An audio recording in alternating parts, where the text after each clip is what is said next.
Welcome to Raising the Circle, the show spotlighting sustainable and circular businesses and ideas in Denmark.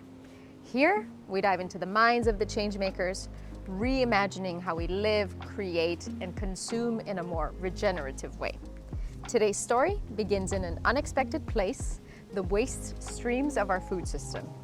Every year, a third of all food produced is lost or wasted. And that is costing the planet precious resources and contributing to 8% of human cost greenhouse emissions. But what if those overlooked leftovers could become the most flavorful thing on your plate? Today, we're joined by Bram Kerkhof. He's the head of production at Reduced. And what they do is that they're transforming the food industry's waste streams into clean label, naturally concentrated taste solutions through their waste to taste fermentation and other upcycling techniques.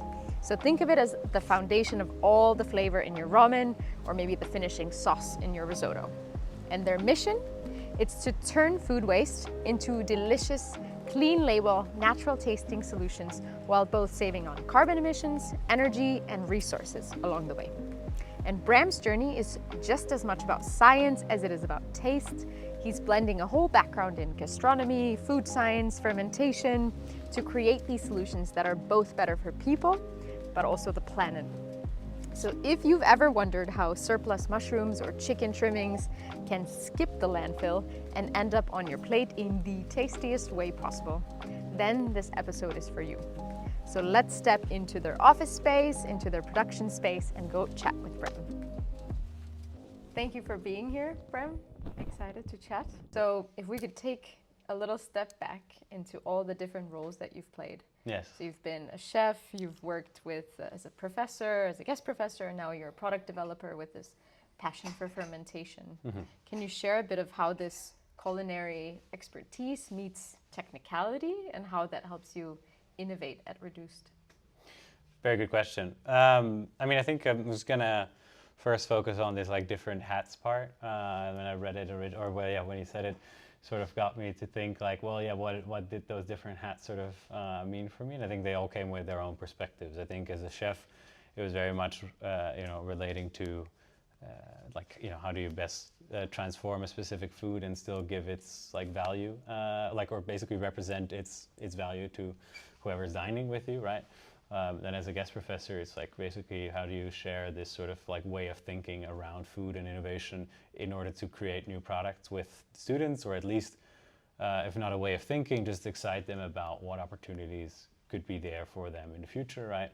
And then I think here in my role at Reduced as head of production now, we've sort of over a period before I was was sort of consulting for them in the R&D department.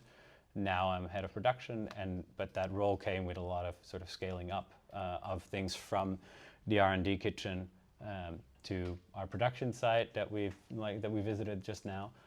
So basically being able to take something that works at the 5 liter scale and be like, all right, this tastes good. How do we bring that to 1,000 liters or at a minimum, or 2,000 liters, for example? But I think even though sort of these perspectives have sort of changed and at least my role in this and how do I make things happen has changed, I think the values have very much still been there at the core, where it's I have a strong passion for food because ultimately I love deliciousness. It's a language I like to think I'm very well versed in. But then besides that, it's also just sort of, there's an element of craft that I enjoy, even at the semi-industrial scale that we have here. And so flavor plays a big factor of that, but also upcycling, or at least some form of, sustainability as a larger term. Obviously a bit overused at times, but I think specific points of that do really resonate with me. So whether I'm working on something that is either doing something that's good for the planet in upcycling with Reduced, or whether it's doing something that's good for an individual for health, like a brand I also work with, which is a non-alcoholic wine alternatives companies, or wine proxies we call them, just essentially making sure that people can still have the experience of drinking a wine without having any of the alcohol there, but still have the flavor and not compromise on that.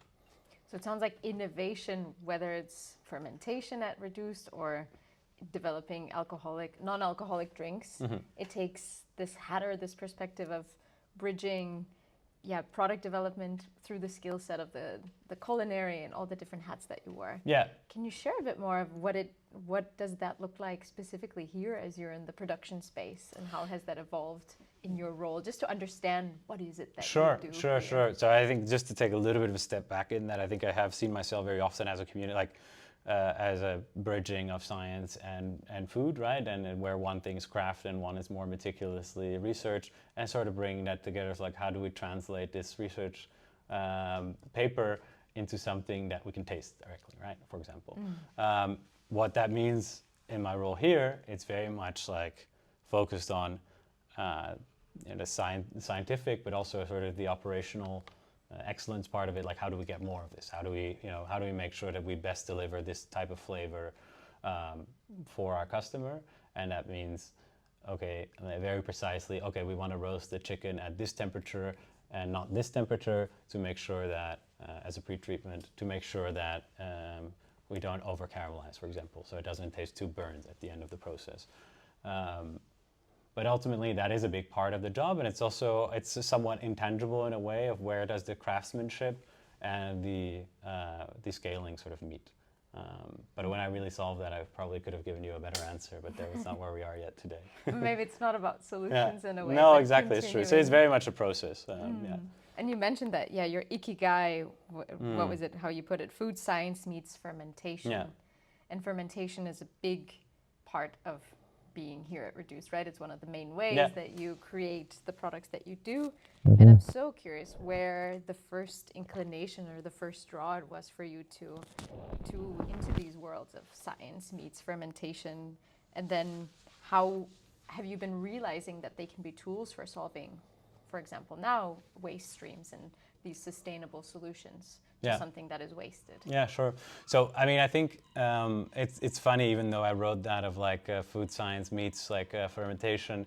On the one hand, you can't really have fermentation without food science, because it is a deeply sort of a scientific perspective. If you really look into it, the deeply is what sugars are being fermented into what alcohols or acids. In our case, how are the proteins broken down into free amino acids or other taste-active compounds? But on the other hand, if you look at it at a broader perspective, which I often like to take, is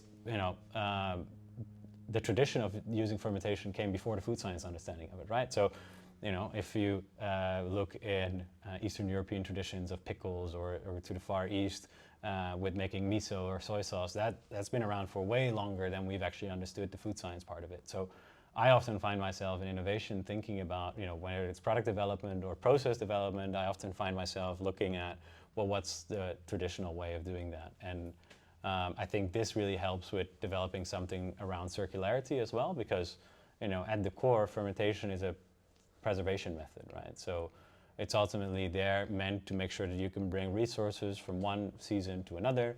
If you think about, Korean kimchi fermentation, where they sort of take the cabbages when it's in full harvest, when the harvest period's there, and then preserve it throughout the winter, because Korea has harsh winters. Same goes for Eastern Europe, right? Take the produce when it's at its peak and make sure that it can last you through, at least traditionally, the harsh times. So I think that's often how I find myself looking at things, and it allows you to sort of see, how do we create, how do we preserve, but also create value through that. Exciting. And now a little bit of, this linking to the upcycling and circularity movement in general. Yeah. And food streams from food waste is a bit unique, and you shared a little bit in the production space before the recording. Yeah, of course. We can talk a little bit about that more. Yeah. Exactly. Trying to using upcycled material and then trying to kind of give it as much life as possible. Yeah. So in a way, it sounds like it's still a relatively young movement. And I'm just curious on your aha moment of where you saw that this waste can continue being a high value ingredient. Yeah. So as you keep iterating the many layers of upcycling waste. Of course. So I think my first aha moment actually came during my period work as when I was wearing the chef's hat, let's say. That period, I could see working in restaurants since I was very, very young, how much food is wasted. I mean, I started working in the restaurant industry as a dishwasher when I was 14 years old. And sort of like throughout that period until I was working even at Restaurant Noma, I've seen how much waste was there. But then the actual valorization of that waste was something that I always sort of was trying to see how we could do. So a fish restaurant in the Netherlands that I used to work in for many years, there we tried to use every part of the fish after we filleted it. So it was like, all right, well, this, fish bones obviously are made into fish stocks. But I think when I started linking it to fermentation, I actually understood how it could be used as a tool was at Restaurant Noma, where essentially we were already performing one type of fermentation on a porcini mushroom. And we're basically, like after fermenting that for like 3 to 5 days, we would mostly want the liquid from these mushrooms because it tasted like this beautiful honeycomb, caramel, beautiful umami flavor. But then, so we harvested that liquid and we would use it with seaweed in a broth that Noma's been using for years and years. But then I asked them, well, what do we do with the solids? And, there's a lot of like differing answers. So most of the time we did freeze them, but then I was like, oh, well, what happens after? And they're like, well, someone usually tries to make something with it or will use it in another broth, but it was seen as sort of a byproduct or a waste product that wasn't really utilized so much. But so during my time there, I also learned some other fermentation techniques, and I was like, well, it would be really interesting to combine these leftovers from the fermented porcini mushrooms with miso and essentially make this sort of mushroom miso caramel. So fermented mushroom miso caramel, which is probably a more complex product than it needed to be, but it was really delicious. And I don't think it ever made it on the menu, but I do remember like some of the chefs from the test kitchen tasting it and being like, oh my God, it's so electric, like buzzing with flavor. And I think that's when I sort of realized like, oh yeah, you can use fermentation as a tool to give something an extra life. So how we use that here at Reduced, I think is obviously we try to use industrial byproducts. So, we can very often we use the term food waste. We can't really use that as like, the waste of something is actually considered, waste grade. So you can no longer work with it. So, but there's different grades of products that you can work with. So you can have, feed grade or like animal food grade. Then you can have human-like food, obviously primary category. And what we try to do is upcycling, right? So we don't really work with waste, technically. We work with side streams. So we work with either the things that are still within that. We can either upcycle something from what would be maybe animal grade to human, like to food grade. Ideally, we try to go all the way up, right? But that can also come with a lot of regulatory challenges. One of the examples we work with is chicken slaughtering waste. So we take like the front carcass of the chicken. So if you imagine how a chicken is broken down in an industrial setting, it's a bit gruesome when you go to a slaughtery, but just I'll spare the mental image. But essentially, the front of the carcass is separated from the back of the carcass, and then that part's left over. And all of those different offcuts go to a different waste stream, and some of those go to animal food, some of that goes to pet food, some of that goes to biogas. But some of these things are still very valuable. They have a lot of protein, which we like because it gives us more umami. Some of them have a lot of collagen, same thing. And essentially the two cuts that we mostly work with there, because they're one of the more higher volume cuts, as I said, it's the front carcass. It's the back carcass. The back carcass that we work with, and the chicken wing tip. So it's like, the end part of the wing, very often sort of declassified or sort of discarded, and then we sort of can transfer that from what would be animal grade to food grade. So we take these materials in, we roast them to mostly control the microbiology, potential pathogens and whatever. We just want to control the process that happens in our reactors with the fermentation culture that we add, rather than what was already present on them. So we roast it, we grind it. You saw the big machine with the spinning knives, just to make sure that we can, run the process in a faster method, because there's more. What's the word I'm looking for? Surface area. So the more times the our microbe and our enzymes can sort of meet the substrate, the more flavor active compounds come out. So we bring all of that into the tank. We then mix it with a starter culture that we grow in-house that's also made on a side stream, which is broken rice, which we find after sort of the polishing of the rice usually cracks. That could be made into rice flour quite readily.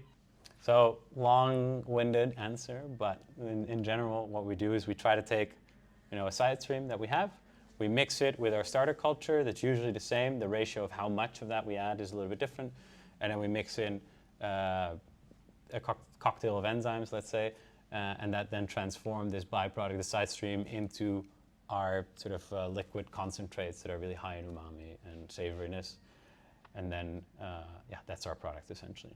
Yeah.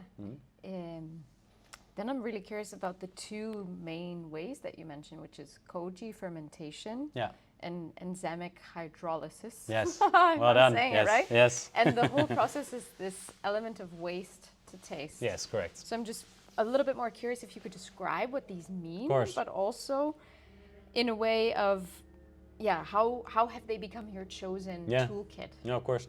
Why these enzymes, essentially? So we look at this, the waste to taste platform, as we call it, essentially, so transforming one side stream into like a flavorful product through koji fermentation and through enzymatic hydrolysis. Well done on getting that right. It's not easy the first time. But we do that basically because these two things fall under bioprocessing, and bioprocessing is sort of seen as a green technology. So it allows you to run a process in a way that would normally take a lot more resources. There's usually more heat or pressure or high acidic environments and so on that would break down these proteins through that method. Usually a little bit less, like they require more extremities, so more resources, generally a little bit less sustainable. These green technologies are seen as lesser impact on environment because of either less heat needed or less time needed, etc.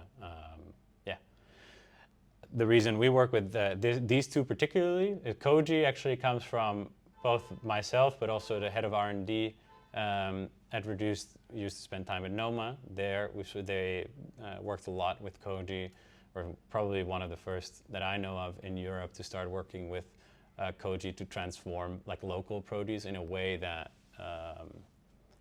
is sort of similar or is inspired by at least Japanese tradition, because koji originally comes from Japan to make misos and soy sauces, amazake, and a lot of other delicious products. Originally, when we started thinking about at Reduced on how do we work with this, like these byproducts, when Emil and William started the company, they initially just wanted to figure out how do we valorize, what's an issue that we would like to work with. They chose food waste for a plethora of regions. William has been also a chef for many years, saw how much waste there was in the industry, but also saw that there was the basis of cooking in the French style of cooking that he's been educated in is stocks and broths. So we sort of put those things together, and that's where Reduced first line of products, the regular stocks, or the stocks came out. But very early on in that process, they also realized if we're gonna set our stocks apart from the other things that are out there, we need to have something that's a little bit more intense and concentrated. Mm-hmm. And how can we do that? In still a natural way, still using upcycling.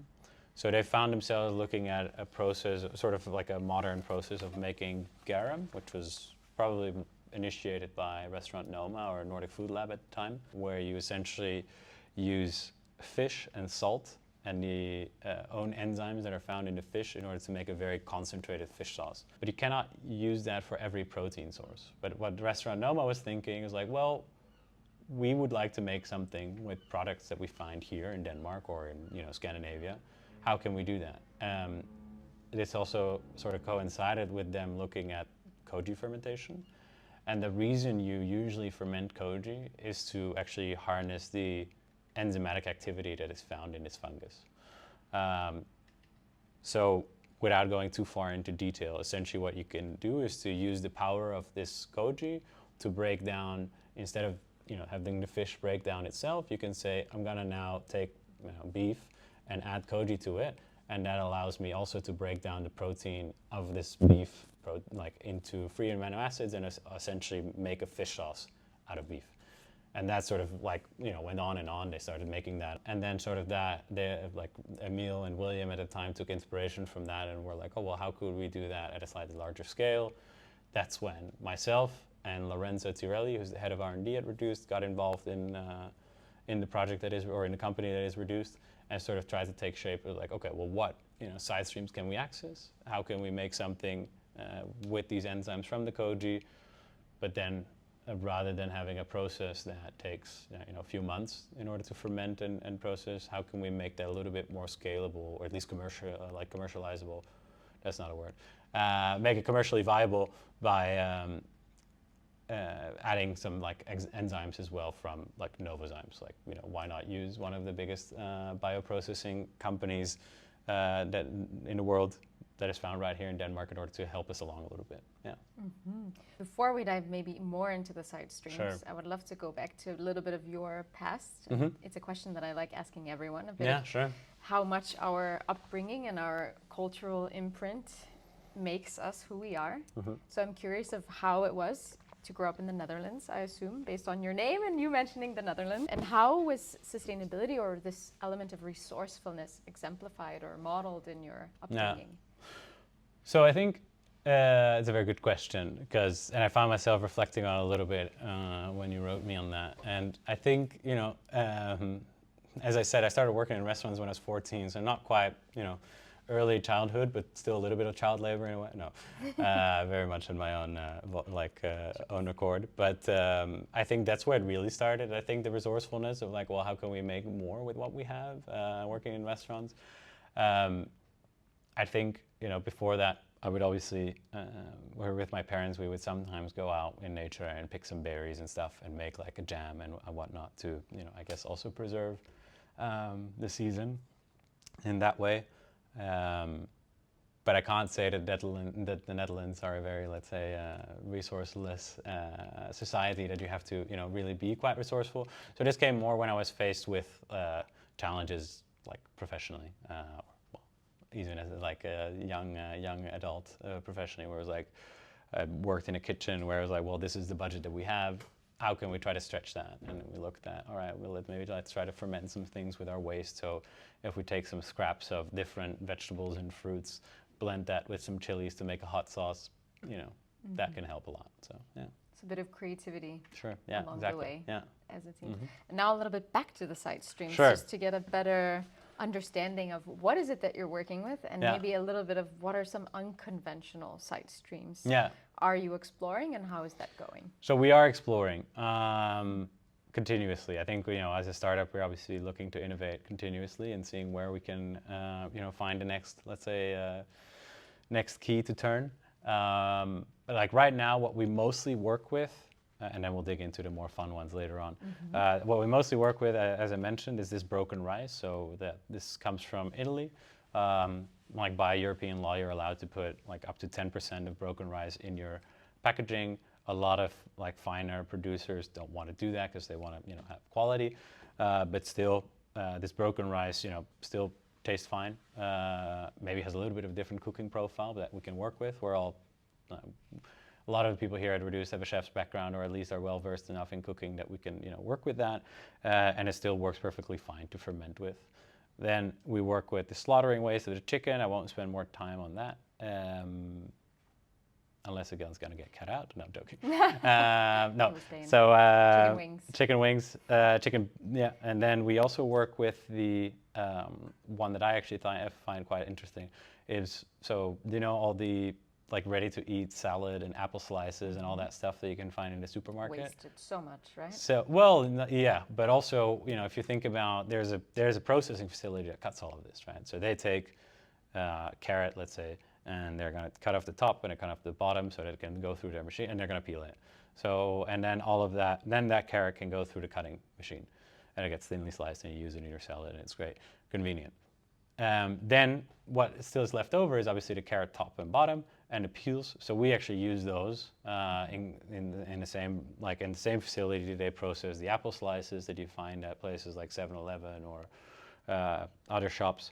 And here we have left like the apple core, which still also has a lot of like it's actually like, there's also a lot of apple still on a core like that. So we use that in our process as well. Then we use some like second and third grade vegetable sources. So like leeks that are third grade.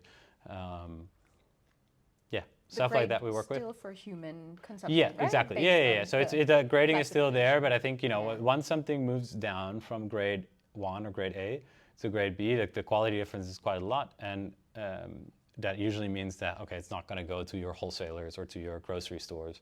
So then it's often basically it's like, oh, well, that's industry grade. So that's either going to go to food industry like us, or it's going to maybe go to even animal feed.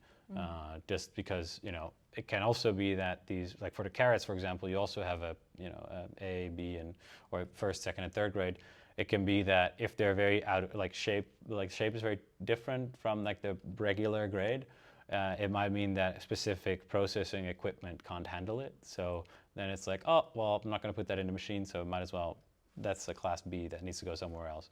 But as you can see also as a consumer, you rarely find products like this in a supermarket that are not like, a perfectly straight cucumber or a wobbly carrot is not really in there so much. So that, but there is a lot of that product out there. So that needs to go somewhere, and we try to work with that.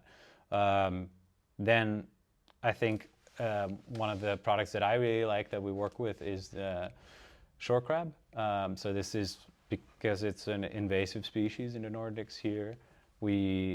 The fishermen that are trawling, basically when they're fishing for other fish or for bottomed fish, they like trawl these nets full of crabs, but because it is an invasive species, they're not allowed to throw it out or throw it back into the sea, so they have to bring it on land. And then this product sits in like frozen warehouses, and there's a few companies working with these products. So we make essentially we use it for our regular stock, but we also make like a fermented concentrated crab product that I think tastes really good.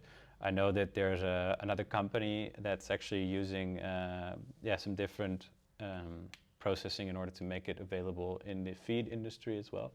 But I think that's a very fun side stream that we work with.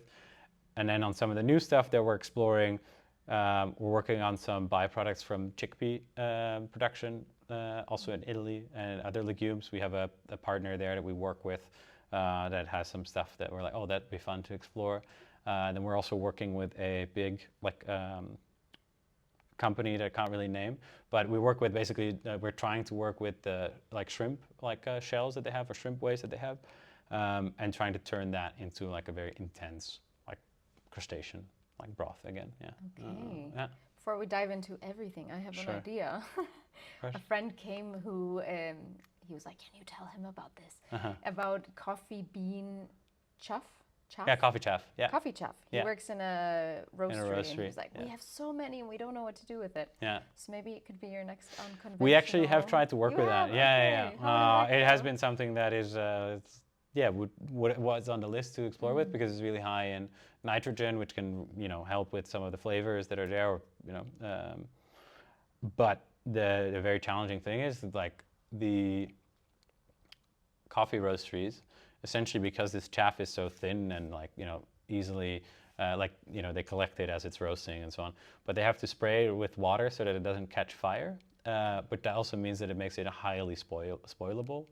So then for us, in order to get it to our facility, it either needs to be dried again, which could take some resources. And then also we found that it was just quite challenging to work with, because it's also very volatile. So once you try to work with it, it flies up. And obviously it doesn't take away that it'll be fun to try and explore, but I think at that time we were just, okay, there's so many options for us out there, maybe that might be a bit challenging to work with for now. But in that same vein, we've also looked at, we're using cacao husk, so the leftovers of chocolate production, a little bit, this really nice aromas very often, and super dark roast that's there, or roasted aromas and this fruitiness that comes through as well. One of the avenues we really wanted to explore, but we also find ourselves as reduced, sort of trying to focus, and our focus at this point is savory foods, savory food ingredients. So going towards like things like coffee and chocolate would probably steer us more towards the sweet direction, where we're like, that's great, probably not for us. We're going to focus on savory food ingredients for now. Yeah. Okay, maybe now would be a good time to also give a little sense of what exactly you're doing, and a lot of what who you're providing to are clients and chefs, who kind of food industry where it continues on. Yeah. And I'm also curious about how their willingness is to this upcycled. If it's something that you need to sell, hey, we have this concentrate, it doesn't have any additives, it's very natural. Yeah. So a bit of, if you can share, what's the end product? Yeah. And then how is it to communicate with those that you provide it for, and that willingness or that pushback? So before I answer that, I'm actually going to take a step before that, because I think I just told you a story about how Reduce originally started just having regular stocks in the portfolio, and then there was that step that came afterwards of these like fermented food ingredients.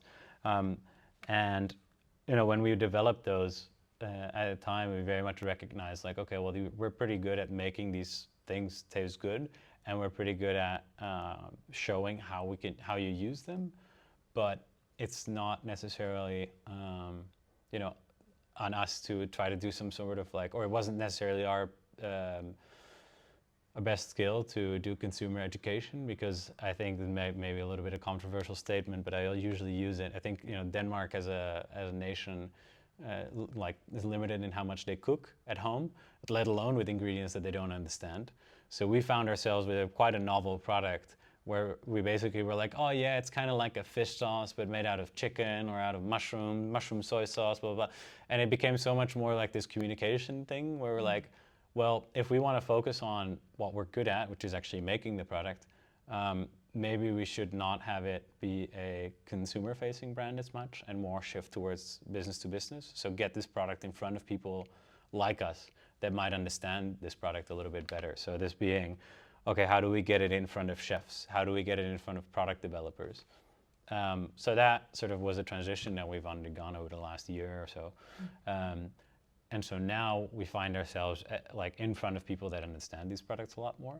And then it just becomes actually like a pretty regular sales thing, where it's like, okay, well, yeah, it's more sustainable, but how does it taste?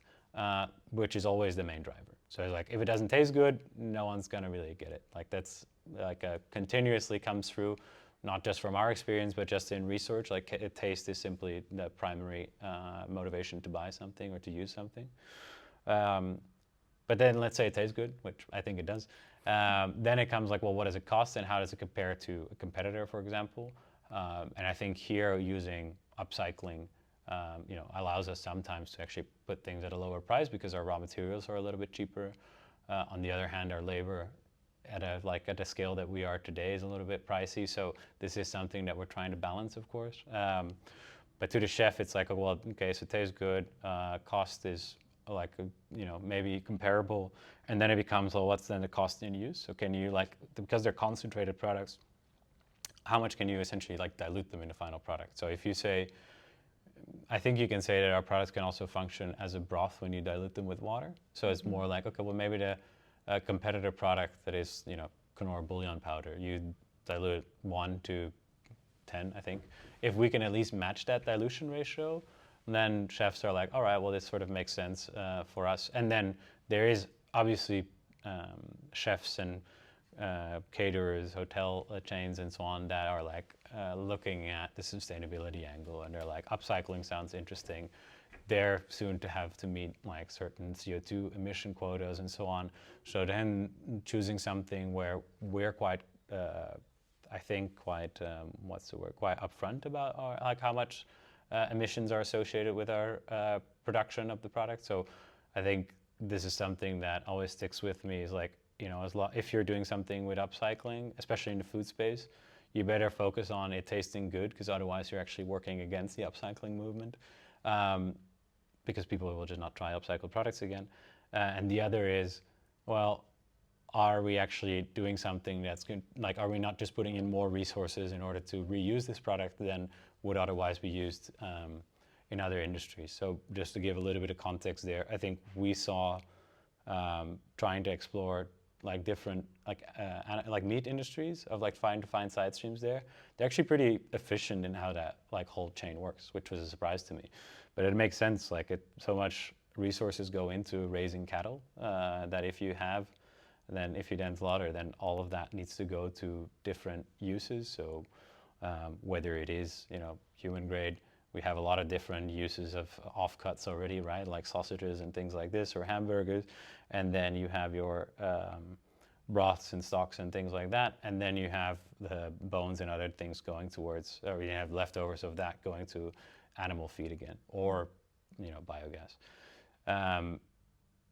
That is to say, you need to make sure that if we then say like, oh well, we want to now work with these beef bones instead of this other company, I think you need to be aware of the fact that we are then not we should still then aim to have less emissions associated with this process compared to what might happen at another company's use of that. So this is where these green technologies that I was talking about earlier, using enzymes, using fermentation, allows us to have lower emissions than perhaps just simply boiling down a stock. Yeah. Because of the more natural. And I would love to quote a bit of what your team is sharing on the sustainability lens of that. Yeah, the food industry in general, it seems that when it wants to promote efficiency, it can come with compromises. But at Reduced, you talk a lot about cutting CO2 emissions by around up to 83%. And then now you mentioned the 10x of flavor, but also energy, using less energy than conventional flavor solutions, but while outperforming, or at least trying to meeting the need for a good taste. That's the journey on which the track that we find ourselves on, right? So yeah. And now a little bit more specific to your role as you develop products and develop the process of these products. I'm just curious, along the way, what were some of the most challenging or most rewarding moments of this last, few years that you've been with Reduced? Yeah. Well, I mean, I think one of the most challenging, I think one of my fondest memories, but also was one of the challenging moments that we had, was the first time we tried to scale up our mushroom product. So it was sort of the first one where we tried to apply this this waste to taste platform that we said. So we have fermentation plus enzymes. How do we scale that? So this was the first time where we went from lab scale, which was like 5 liters, to 1,000 liters, and we were like, cool, let's try. But the mushroom side stream that we worked with, at the time, I think suddenly it was like, oh well, let's try to get a little bit of a better price, and the supplier was like, oh yeah, well you can get it, but then you're going to get a slightly different side stream. And I think basically there was a little bit of a miscommunication there between who got the mushrooms sorted or got the mushrooms delivered and how we were supposed to work with it. So we suddenly get a delivery of 1,000 kilos of mushrooms.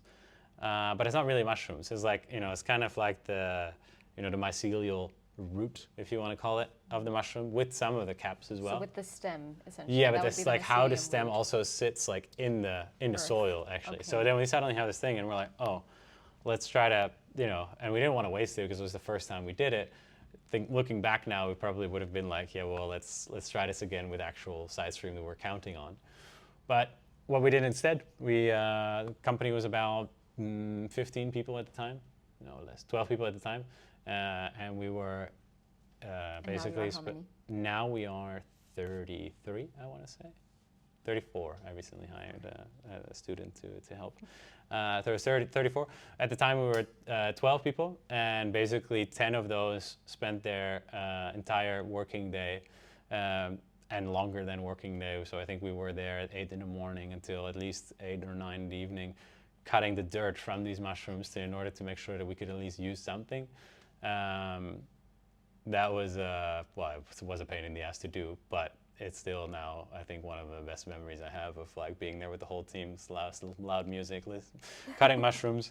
It was pretty fun, and it was just like, all right, well, how are we gonna that is also what is upcycling, and that's also what's fermentation. It is just a lot of manual labor that gets that's needed, especially in the beginning. You need to take a shot and see where you end up, right?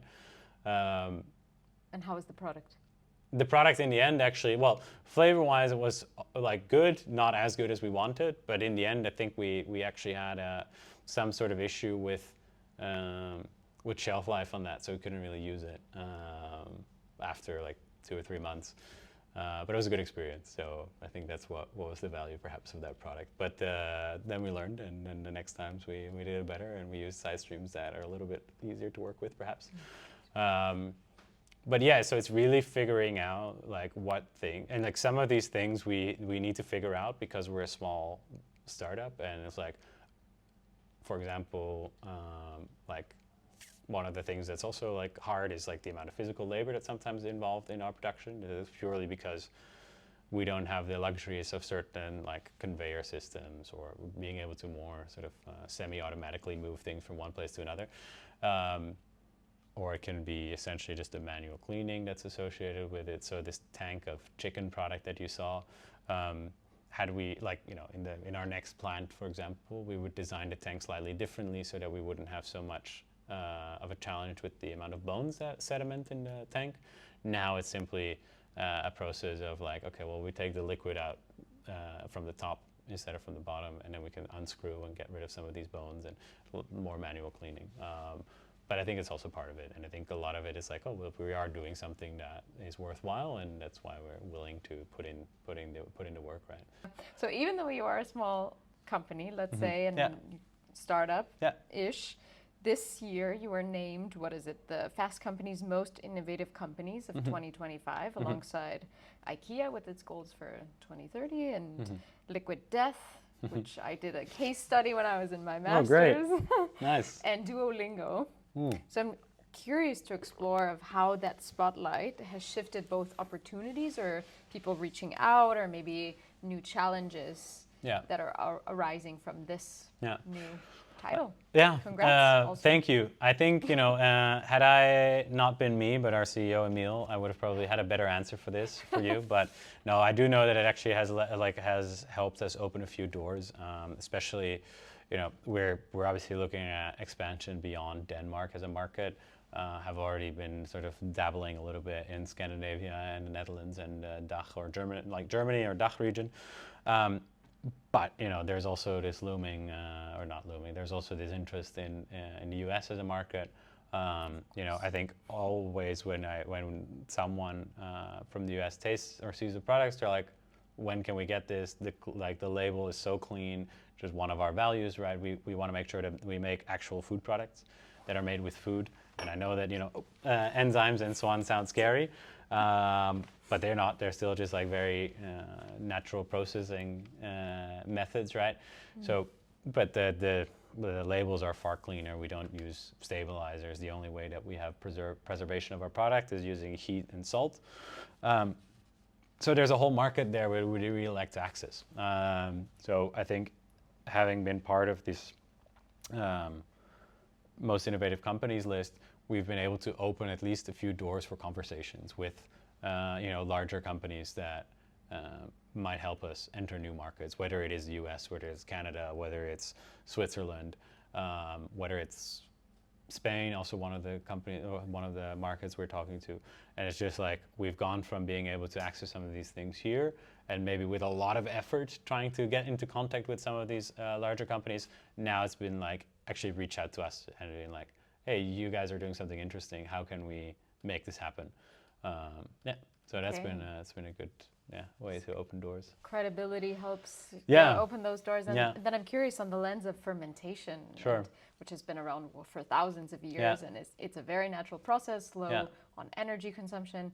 I'm curious of how that, plus maybe a little bit of the hesitation on the enzymes, you like trying to sell that it's a natural process and it's a fairly, you know, standardized or very observed from seeing your facilities. Of course. I'm curious of how that whole fermentation has been evolving to convince and open doors with people that you're trying to create collaborations or side streams from?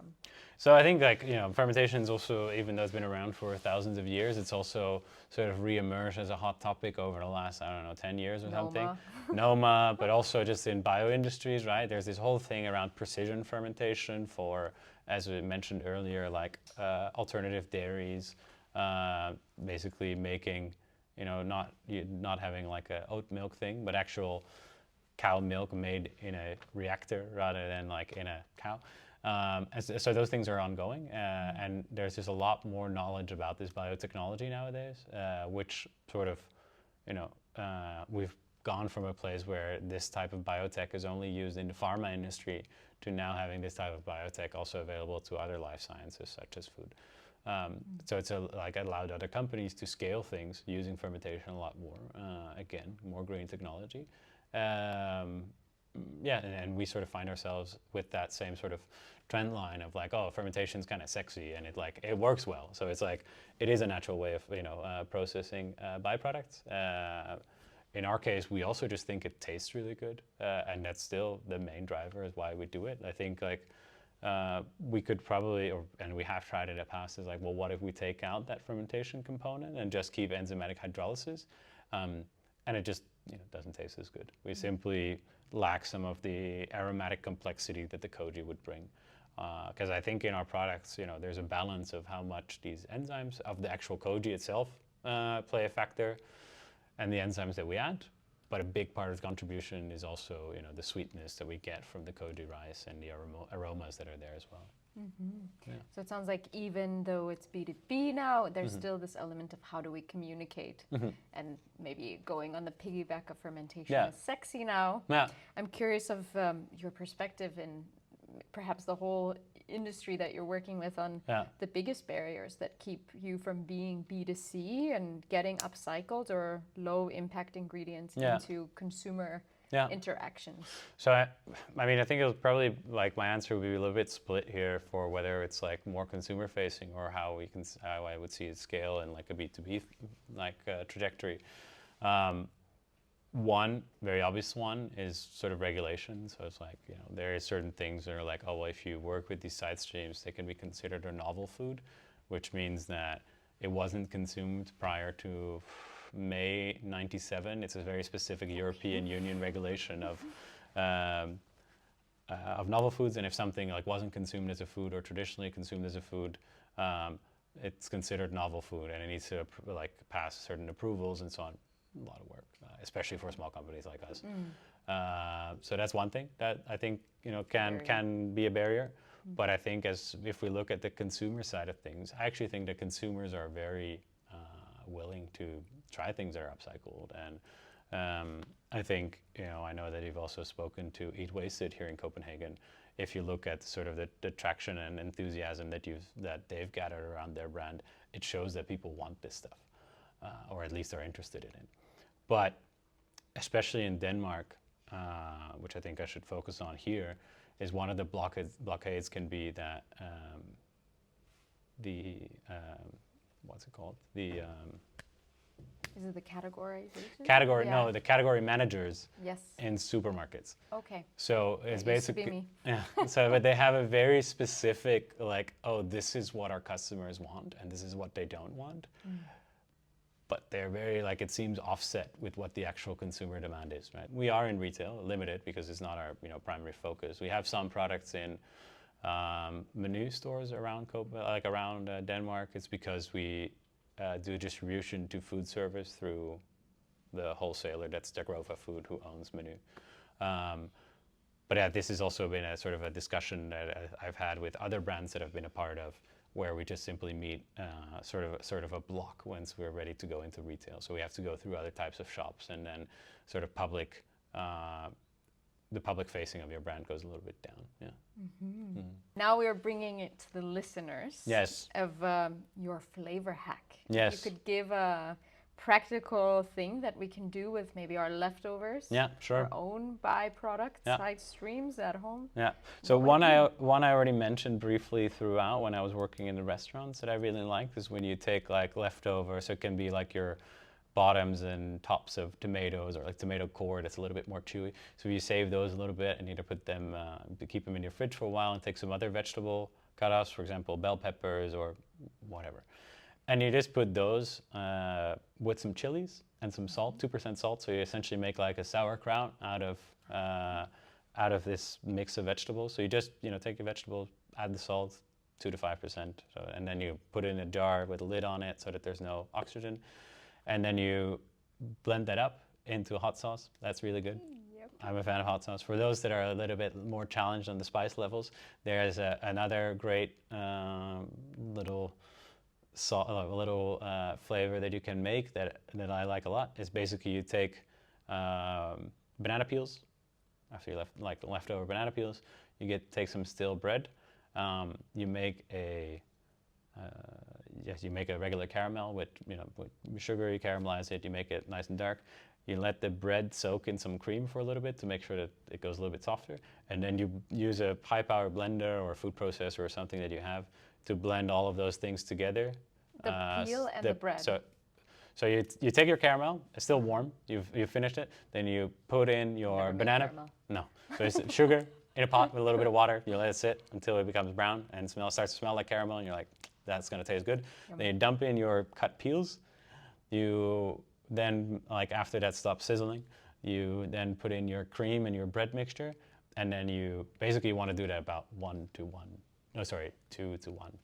So you have 2 parts of sugar. So let's say it's 500 grams of sugar, 250 grams of banana peels, 250 grams of bread, bread plus cream. So it's probably half cream, half bread. Mm-hmm. You blitz all of that together in a blender and you put it through a sieve. And then what you're left with is this really creamy caramel that has a little bit of banana flavor. You can drizzle it over a bunch of things like a yogurt or whatever. It tastes really good. It has this really nice creamy texture because of the bread and a nice banana aroma. So cool. Yeah. Thank you so much. You're welcome. Good to. I'm hungry. That's Thank great. you for the talk. It was really insightful and nice. Keep being the bridge maker of science meets fermentation meets flavor passion. It sounds. I'll do my best. Thank you so much. Thanks for listening. I hope you enjoyed it. I create these podcasts to inspire listeners to live more eco-consciously and to help us reimagine our systems with a more sustainable and regenerative lens. If you have any questions, feedback, or you want to get in touch, you can reach me on any one of my social media platforms or email me at raisingthecircle@gmail.com. Now, please do me a favor and spread the word by sharing this podcast with one person that you think might enjoy it. Thanks again for listening, and until next time.